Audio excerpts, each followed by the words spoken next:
breakup, the same couch where Claire and I had cuddled watching movies. For a moment, I couldn't breathe. My body felt numb, as if I had been hit by a truck. They didn't even notice me at first. When they finally did, Claire jumped up, guilt etched across her face, while Daniel had the audacity to smirk. "Man, I can explain," he said casually, like I had just caught him borrowing a shirt without asking. Explain? How do you explain stabbing your best friend in the heart?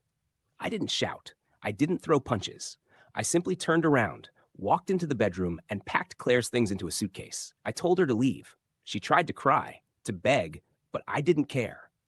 As for Daniel, I told him he was dead to me. But inside, I was burning. It wasn't enough to just cut them off. Not after everything I had done for Daniel. Not after all the times I had lifted him up when he was at his lowest. Not after I had trusted him with the most important part of my life. No. He needed to understand what betrayal truly felt like. I knew Daniel better than anyone. I knew his weaknesses, his desires, his desperate need to prove himself. He had always envied me, my job, my stability, my relationships. That envy had festered for years, and now it had turned into betrayal. The best revenge, I realized, wasn't just taking something from him. It was letting him climb high enough to think he had finally won, then cutting the rope. So I waited. Daniel thought I had moved on. He reached out a few months later, apologizing in that fake, half-hearted way of his. "We were drunk," he claimed. "It didn't mean anything."